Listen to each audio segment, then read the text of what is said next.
अब इंडिया के अंदर यार ओप्पो क्या माइंडसेट लेके चल रहा है मुझे बिल्कुल नहीं समझ में आ रहा। क्यों कह रहा हूं मैं ऐसा? देखो मेरे पास है ओप्पो के दो नए स्मार्टफोन, दोनों मैंने खुद बाई करे हैं। एक है ओप्पो K14, दूसरा है ओप्पो K14X। दोनों ही 20,000 रुपए के अंदर आने वाले स्मार्टफोन है। बट इंटरेस्टिंग चीज आपको दिखाता हूं। अब देखो दोनों में सेम आपको HD प्लस वाली IPS LCD डिस्प्ले मिल जाएगी, सेम बेजल्स मिलते हैं। दोनों में सेम MediaTek Dimensity 6300 वाला प्रोसेसर मिलेगा, same Android 15 based colour OS मिलती है और दोनों में सेम अमाउंट ऑफ ब्लोटवेयर मिलते हैं, हॉट एप्स हॉट गेम्स भी मिलते हैं। इवन दोनों में सेम आपको 50 मेगापिक्सल का विदाउट OIS वाला कैमरा मिल जाएगा। अब डिफरेंस कहां आता है? Oppo K14 में 7000 mAh बैटरी है, जहां K14X में 6500 mAh बैटरी है। Oppo K14 में IP68 69 की वाटर रेजिस्टेंट रेटिंग है, जहां पे K14X में सिर्फ IP64 की रेटिंग है। बट बड़ा वाला डिफरेंस पता है कहां है? प्राइसिंग में आता है, जहां पे Oppo K14 आपको 6 और 128GB वाला 18,000 रुपए का मिलेगा, वहीं पे K14X आपको 17,000 रुपए का मिलता है। 1,000 रुपए का प्राइसिंग डिफरेंस। अब आप कहोगे ये स्मार्टफोन कचरा कैसे हो गए? बताता हूं आपको। वैसे सबसे अच्छी चीज दोनों की ही मुझे लगी कि दोनों के बॉक्स के अंदर आपको कवर, केबल और चार्जर मिल जाता है। इवन अच्छी चीज मुझे लगी कि यार बैक से लुक देखोगे दोनों का आइडेंटिकल है, बट दोनों का अच्छा है। इवन मटेरियल प्रीमियम प्लास्टिक वाला यूज करा हुआ है। इन हैंड फील के मामले में भी आपको ये प्रीमियम लगेगा, मतलब बैक से दिखने में भी अच्छे पैटर्न के साथ बेहतरीन ये लगता है। बट दिल को दुख तब होता है जब प्रोसेसर देखते हैं, जो कि सिर्फ MediaTek Dimensity 6300 वाला है, वो भी UFS 2.2 स्टोरेज के साथ। मतलब आपको कहीं दूर जाने की जरूरत नहीं है। इनका Oppo K13 देख लो, Snapdragon 6 Gen 4 चिपसेट के साथ UFS 3.1 वाली स्टोरेज के साथ आता था। अब हाँ, कुछ लोग कहेंगे ये पुराने साल का स्मार्टफोन है, तो भाई लेटेस्ट लॉन्च हुआ Vivo T5X को देख लो। MediaTek Dimensity 6300 10,000 रुपए वाला प्रोसेसर है। नॉर्मल यूज में बहुत ही एवरेज ये परफॉर्म करता है। हाँ, ऐसा नहीं है कि नॉर्मल यूज में एकदम लैग या एकदम हैंग होता हुआ चलेगा, बट हल्का फुल्का जिटर्स वगैरह इसके अंदर विजिबल होते हैं। नॉर्मल से हैवी चीज में जाते हो तो बहुत ज्यादा जिटर्स आपको इसके अंदर फील हो जाएंगे।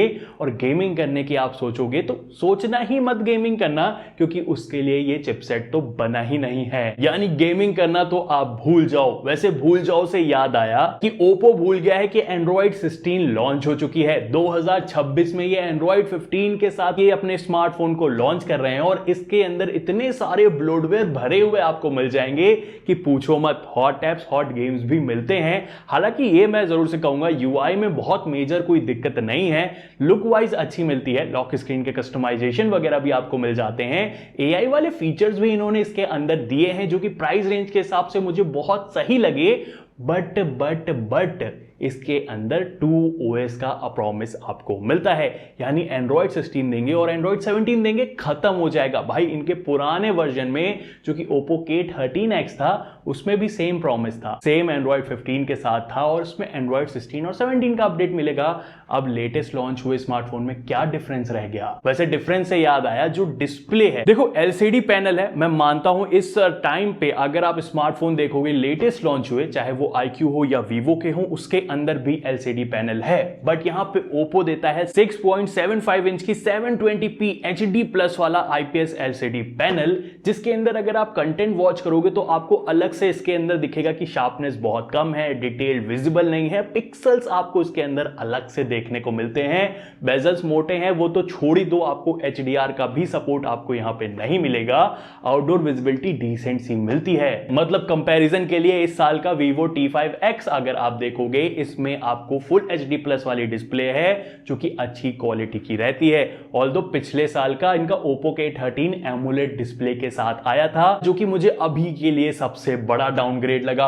वैसे Oppo K14X के अंदर तो आपको सिंगल ही स्पीकर मिलता है, मतलब इधर भी कटौती पे कटौती ही आपको मिलेगी। ऑल्दो एक अच्छी चीज कह सकता हूं मैं, Oppo K14 के अंदर IP68 और 69 की वाटर रेजिस्टेंट रेटिंग मिलती है। ये एक प्लस पॉइंट में जरूर से जाता है। और अगर आप जाके देखोगे इसकी कुछ इमेजेस, मतलब मैंने आपके लिए यहां पे बहुत सारी इमेज लगाई है, आप खुद ही जज कर सकते हो इसकी पिक्चर क्वालिटी को। 50 मेगापिक्सल का सेंसर है, OIS नहीं आता है, कोई भी अल्ट्रा वाइड कैमरा नहीं, टेलीफोटो तो दूर तक की बात है। बट उससे ज्यादा मुझे बुरा लगा इसका सेल्फी कैमरा। K14X में 5 मेगापिक्सल का सेल्फी कैमरा है, उसके इमेजेस देख सकते हो। K14X में भाई बढ़ा के 8 मेगापिक्सल का सेल्फी कैमरा कर दिया है, और इसकी इमेजेस भी देखो भाई, देखने लायक लगती नहीं है। वैसे लगती तो यार इसकी वीडियो रिकॉर्डिंग भी नहीं है देखने लायक, क्योंकि बैक कैमरा से सिर्फ 1080p 60 fps तक ही रिकॉर्ड कर सकते हो। 30 fps के अंदर Oppo K14X में कुछ इस तरीके से मिल जाएगी। बैकग्राउंड में देख सकते हो हार्श लाइटिंग है, तो किस तरीके से यहाँ पे मैनेज कर रहा है आपको देखने के लिए मिलेगा कि उतना ज़्यादा अच्छा एक्सपोजर मेंटेन नहीं कर पा रहा होगा। बट अगर हम इस तरफ आए, मेरे फेस पे भी थोड़ी सी लाइटिंग वगैरह आपको देखने के लिए मिलेगी, तो आप किस तरीके से मैनेज कर रहा है ये भी आप चेकआउट कर सकते हो। इवन स्टेबिलिटी भी आप यहाँ पे देख पाओगे उतनी खास नहीं लग रही होगी, क्योंकि हम चल भी रहे हैं तो आपको यहाँ पे माहौल पता चल जाएगा कि कितना ज़्यादा स्टेबल है या कितना ज़्यादा अनस्टेबल है। वैसे अगर मैं जल्दी कर दूँ तब तो आपको भयंकर वाला पता चल जाएगा, लेकिन हाँ ये बताओ कि ऑडियो कैसी आ रही है। और कम डिटेल्स के साथ एवरेज वीडियो रिकॉर्डिंग आपको सेल्फी में भी सिर्फ 1080p 30 fps में ही देखने को मिलेगी। हिलता हिलता आपको लग रहा होगा, क्योंकि स्टेबिलिटी की नामक चीज तो यार यहाँ पे ओप्पो ने दी नहीं है। 1080p 30 fps में हम वीडियो रिकॉर्ड कर सकते हो। बैकग्राउंड देखो भाई क्या ओवर एक्सपोज यहाँ पे देखने के लिए मिल रहा है, और मैंने भाई पूरा दूर कर रखा है अपने हाथ को, तब भी यार कितना कम फ्रेम आ रहा है। वैसे मैं मोटा हूँ ये मत बोलना, बट हाँ फ्रेम यहाँ पे कम है, बट हाँ मेरे फेस पे लाइटिंग पड़ी है तो कुछ इस तरीके से आपको देखने के लिए मिलेगा। ओवरऑल मैं कहूँगा उतना मज़ा नहीं आया यार, थोड़ा और इम्प्रूव किया जा सकता था। कंसिडर्ड इनका जो प्रीवियस वर्जन था उसके मुकाबले तो कुछ इंप्रूवमेंट ही नहीं है, डिक्रीमेंट ही लग रहा है, और एक्सपोजर शिफ्ट भी देखने मतलब सीरियसली यार इस प्राइस रेंज के अंदर अगर आप देखोगे ना तो Oppo K14 और K14X से 10 गुना अच्छे स्मार्टफोन आपको मिल जाएंगे। अगर आप इस तौर पे कर रहे हो जज कि यार पिछले साल के हैं, तो मैं कहूंगा भाई इस साल के लॉन्च हुए स्मार्टफोन को खुद ही आप चेक कर लो।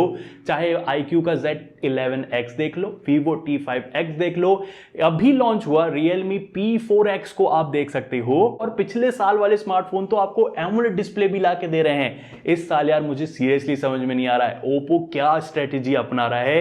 एक Oppo K14X और K14 को लॉन्च करके वो भी 20,000 रुपए के अंदर बहुत ही ज्यादा एवरेज स्मार्टफोन लगे हैं, जिनको मैं होल हार्टेडली आपको बिल्कुल रिकमेंड नहीं करूंगा। बाकी इससे बेहतरीन स्मार्टफोन इनका Oppo K13 ही ले लो, ज्यादा बेटर आपको डील मिल जाएगी। वैसे कुछ और अच्छे स्मार्टफोन आपके लिए टैग कर देता हूं, अगर वीडियो पसंद आई है शेयर कर दो दोस्तों के साथ। बाकी ऐसी वीडियो देखना पसंद है तो सब्सक्राइब वाला बटन बिल्कुल भी भूलना मत दबाने से। मिलूंगा नई वीडियो में, टेक केयर, बाय बाय।